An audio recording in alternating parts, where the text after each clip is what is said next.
अस्सलामुन अलैकुम, नमस्कार। मैं हूं रहबर सीबारी और आप देख रहे हैं ADTV 72। हाजिर हूं राष्ट्रीय और अंतर्राष्ट्रीय खबरों के साथ एक बार फिर से आपके सामने। दुनिया के सबसे गरीब देशों में से एक देश है जिसे हम कहते हैं अफ़गानिस्तान, जहां की अर्थव्यवस्था मात्र 20 अरब डॉलर की है। इस गरीब देश में सबसे ज़्यादा अगर देखा जाए तो यहाँ पर ड्रग्स की सप्लाई यहाँ से बहुत ही ज़्यादा संपूर्ण देश समूचे विश्व में सबसे ज़्यादा होती है। मौजूदा समय में तालिबान का जिस प्रकार से वर्चस्व पूरे अफ़गानिस्तान पर बढ़ रहा है, बल्कि बढ़ चुका है, ये कोई नई चीज़ नहीं है। ये भी नहीं कहा जा सकता है कि एक बारगी तालिबान ने पूरे समूचे अफ़गानिस्तान पर कब्ज़ा कर रखा है, क्योंकि ये कहना पूरी तरह से गलत होगा कि तालिबान अचानक उसके लड़ाके जो हैं समूचे अफ़गानिस्तान में फैल गए और अचानक उन्होंने सारी अर्थव्यवस्था के ऊपर कब्ज़ा कर लिया। ये कहना पूरी तरह से सरासर गलत है, क्योंकि वर्ष 2018 में गार्जियन में छपी एक लेख में कहा गया कि अफ़गानिस्तान में तालिबान तेज़ी के साथ मजबूत हो रहा है, उसके लड़ाकों के हाथों में आधुनिक हथियार पहुंच रहे हैं और ये हथियार उन्हें ड्रग्स की सप्लाई से मिल रहे हैं। ये भी कहा गया कि अफ़गानिस्तान के लगभग 70% क्षेत्र में अफ़गान के तालिबान का कब्ज़ा हो चुका है और ये वो क्षेत्र हैं जहां पर अफ़ीम की खेती सबसे ज़्यादा होती है। चूँकि अफ़ीम की खेती जिन जिन क्षेत्रों में हो रही थी वहाँ पे तालिबान का पूरी तरह से कब्ज़ा हो चुका था। वर्ष 2017 और 18 में कब्ज़ा हो चुका था और उस ड्रग्स की सप्लाई के से ही अब तालिबान ने धन एकत्र किया और धन से उसने आधुनिक हथियार को इकट्ठा किया और फिर धीरे धीरे उन्होंने अपना वर्चस्व बढ़ाना प्रारंभ कर दिया गया। तो अब यहाँ पे ये कहना कि हाँ किसी को जानकारी नहीं थी, उस गार्जियन में छपे लेख में ये भी कहा गया है। अगर आप देखिएगा 2018 में गार्जियन में छपे लेख में यह भी कहा गया कि इसकी जानकारी न सिर्फ अमेरिका को थी बल्कि संयुक्त राष्ट्र परिषद को भी थी। इसके अलावा BBC को भी थी, न्यूयॉर्क के रिपोर्टरों को भी इसकी जानकारी पूरी तरह से थी कि तालिबान का ड्रग्स पर पूरी तरह से कंट्रोल हो चुका है और उस ड्रग्स की सप्लाई करके ही वो न सिर्फ अपने को मजबूत कर रहे हैं बल्कि आधुनिक हथियार भी उनसे वो खरीद रहे हैं। न्यूयॉर्क टाइम्स में 2017 में एक खबर छपी, एक लेख छपा, उसमें भी ये कहा गया कि तालिबानियों का कब्ज़ा धीरे धीरे बढ़ता जा रहा है और उनका कब्ज़ा मौजूदा समय में ज़्यादातर क्षेत्र में अफ़गानिस्तान में हो चुका है और ख़ास तौर पे उन क्षेत्र में जहाँ पर अफ़ीम की खेती ज़्यादा होती, कंधार में, वहाँ पे भी तालिबानियों ने अपना कब्ज़ा पूरी तरह से जमा रखा है। अब जो इन्होंने कब्ज़ा किया उन क्षेत्रों में जहाँ पर अफ़ीम की या और अन्य ड्रग्स जिसमें हशीश है, हेरोइन है, इनकी खेती जहाँ पे ज़्यादा होती है, वहाँ उन क्षेत्रों पे तालिबानियों का कब्ज़ा बढ़ गया और जब इनका कब्ज़ा बढ़ा तो इन्होंने ड्रग्स की सप्लाई करना पूरे विश्व में प्रारंभ कर दिया। उस पूरे विश्व में ड्रग्स की सप्लाई किया और सबसे बड़े सप्लायर अफ़गानिस्तान के तालिबान ये बन गए। आप अंदाज़ा इससे लगा सकते हैं कि वर्ष 2001 में अफ़गानिस्तान में 180 टन अफ़ीम की खेती होती थी। उसके एक साल बाद जब अमेरिका ने उस पर हमला किया और उसके तालिबानियों को पीछे ढकेला, उसके बाद लगभग 1000 मतलब 2002 से 2003 में लगभग 1000 टन अफ़ीम की खेती वहाँ पर होने लगी। 2007 में ये बढ़कर 3000 हो गई और 2009 में इसकी क्षेत्रफल बढ़कर इसकी मात्रा बढ़कर लगभग 8000 टन अफ़ीम की खेती होने लगी। ये जो अफ़ीम की खेती बढ़ी, इन सारी खेती में जो बढ़ोतरी हुई, इसकी वजह सबसे बड़ी यह थी कि वहाँ पे अर्थव्यवस्था बहुत डाउन हो चुकी थी, लगातार लड़ते लड़ते सभी कमज़ोर हो चुके थे, भूखमरी बढ़ गई थी, हर तीसरा व्यक्ति भूखमरी की कगार पर था। इससे बचने के लिए, भूखमरी से बचने के लिए तालिबानियों ने इसका पूरा लाभ उठाया और लाभ उठाने के साथ साथ उन्होंने अफ़गानियों को ड्रग्स के अंधेरे में ढकेल दिया और यही वजह थी कि वहाँ के छोटे बच्चों से लेकर, मतलब 17-18 साल 12-13 साल के बच्चों से, लड़कों से लेकर बुज़ुर्ग तक, जवान तक, वो इस अंधेरे में डूब गए और वो इस खेती में लग गए। और यही वजह थी कि वहाँ पे नशा धीरे धीरे बढ़ता गया। इसका पूरा फ़ायदा तालिबानियों ने उठाया और उन्होंने इस अफ़ीम को एकत्र किया और इसको अंतर्राष्ट्रीय बाज़ार में बेचना प्रारंभ कर दिया। इसके अलावा हशीश की सप्लाई भी तालिबानियों ने बहुत बड़ी मात्रा में किया, ख़ास तौर से ब्रिटेन में किया और अमेरिका में किया, जहाँ से उनको बड़ी मात्रा में धन भी मिला और शायद उनको वहाँ से उसके बदले में हथियार भी मिला।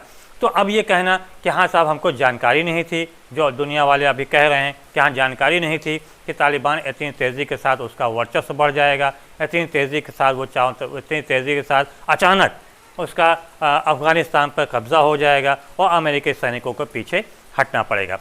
2018 में ही गार्जियन में छपे एक लेख में कहा गया कि अमेरिका 1 लाख सैनिकों के साथ 16 वर्ष तक अफ़गानिस्तान में संघर्ष करता रहा स्थिरता लाने के लिए, और इसमें लगभग 7.5 लाख करोड़ 7.5 हज़ार करोड़ रुपए की राशि उसने फूंक दिया, लेकिन उसको सफलता नहीं मिली और तालिबान लगातार उसको कड़ी टक्कर देते रहे। और उसमें कहा गया कि अमेरिका मौजूदा समय में, वर्ष 2018 में ही उसमें कहा गया कि अमेरिका मौजूदा समय में हार की कगार पे है और तालिबान ने उसकी हार की गाथा लिखना प्रारंभ कर दिया है।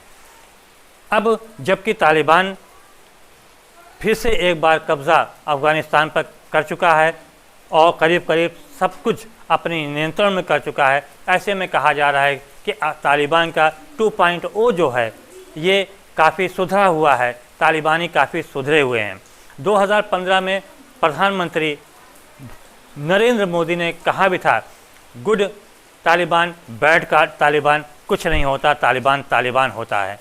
वही चीज़ अब भी प्रधानमंत्री को कहना होगा और उनको कहना होगा कि यह तालिबान गुड या बैड नहीं बल्कि तालिबान हैं और ये आतंकवाद को बढ़ावा दे रहे हैं। प्रधानमंत्री ने उस समय भी कहा था कि आतंकवाद से किसी भी तरह कोई समझौता नहीं किया जाएगा, तो आज भी वो कह रहे हैं और कहना भी चाहिए, बहुत ही मजबूती के साथ इसको कहना चाहिए। हालांकि जो और देश हैं वो कह रहे हैं कि तालिबान का जो 2.0 है ये काफ़ी सुधरा है, तालिबान काफ़ी सुधर गए हैं। अब आप गौर कीजिए कि ड्रग्स की बिक्री करने के बाद, करने के साथ ही इन लड़ाकों के हाथों में जो आधुनिक हथियार हैं, आधुनिक हथियार के साथ ड्रग्स की सप्लाई कर रहे हैं, क्या ये सुधरे हुए तालिबान का सपना है? क्या ये सुधरे हुए तालिबान हम कह सकते हैं? क्या कोई ऐसा आदमी हो सकता है जिसे सुधरा भी कहा जाए और उसके हाथों में आधुनिक हथियार हो और वो नशे का सप्लाई करता हो? क्या वो सुधरा हुआ कहलाएगा?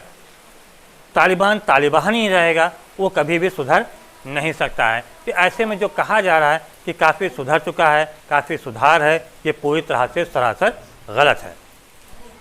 मौजूदा समय में आप जिस असभ्य अफ़गानिस्तान की बात कर रहे हैं, उसी असभ्य अफ़गानिस्तान के द्वारा ड्रग्स की सप्लाई सभ्य देशों के सभ्य लोगों में किया जा रहा है और ये सभ्य देश के सभ्य लोग ही पूरी सभ्यता के साथ ना सिर्फ ड्रग्स खरीद के तालिबान को धन दे रहे हैं, उपलब्ध करा रहे हैं, बल्कि धन के साथ साथ शायद हथियार भी उपलब्ध करा रहे हैं। वहाँ के अगर मौजूदा समय में वहाँ की स्थिति को देखा जाए, वहाँ की परिस्थिति को देखा जाए, तो वहाँ का किशोर बालक नशे में, 12 साल का लड़का भी नशे की हालत में है, नशा करने लगा है। उसकी मजबूरी है क्योंकि भूखमरी से भागने के लिए, भूखमरी से बचने के लिए उसे भांग के, अफीम के खेतों में काम करने को मजबूर होना पड़ रहा है। आप देखिए 2014-15 में संयुक्त राष्ट्र परिषद ने एक रिपोर्ट प्रस्तुत किया था। उस रिपोर्ट के अनुसार में ये कहा गया कि चौंकाने वाला उन्होंने ये रिपोर्ट दिया। उसमें कहा गया कि नशा तेज़ी के साथ बढ़ रहा है। अंदाज़ा ऐसे भी लगा सकते हैं कि 1979 में पाकिस्तान में एक भी नशेड़ी नहीं था, लेकिन उसी के 7 साल बाद 85 में वहाँ नशेड़ियों की संख्या बढ़कर लगभग 10 लाख हो गई। अब मौजूदा समय में ज़्यादातर पाकिस्तानी नशेड़ी हैं।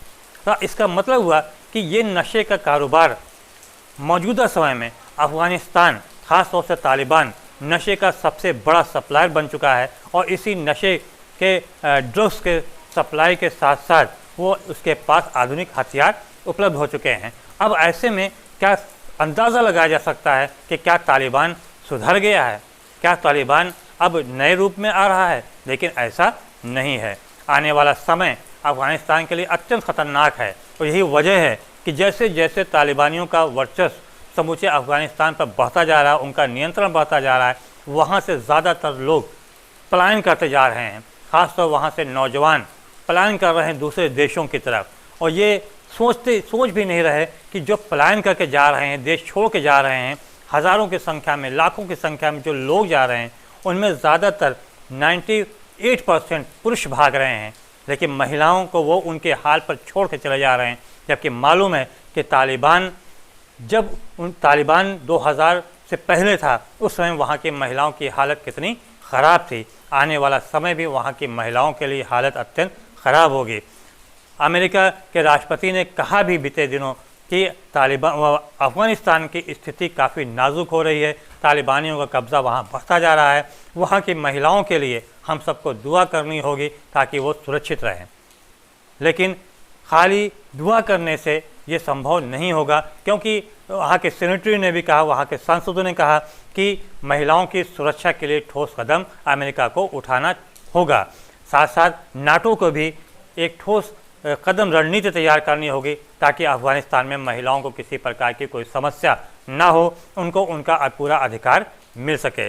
बहरहाल मौजूदा समय में जो स्थिति अफ़गानिस्तान की है वो अत्यंत कष्टदायक है, अत्यंत चिंताजनक है कि आने वाला समय वहाँ के लिए कितना ख़राब होगा, ख़ास तौर से महिलाओं के लिए, उनके अधिकार के लिए। क्योंकि जो लड़कियां वहाँ पे पढ़ रही थीं, अब उनकी पढ़ाई भी ख़त्म होगी और महिलाएं अपने अधिकार से भी वंचित होंगी।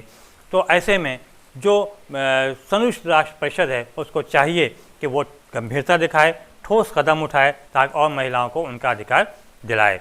तो दोस्तों, अगर आपको हमारा ये वीडियो पसंद आया हो तो हमारे चैनल को लाइक कीजिएगा, कमेंट कीजिएगा, शेयर कीजिएगा और जो लोग हमारे चैनल पर नए आए हैं वो लोग सब्सक्राइब ज़रूर कीजिएगा।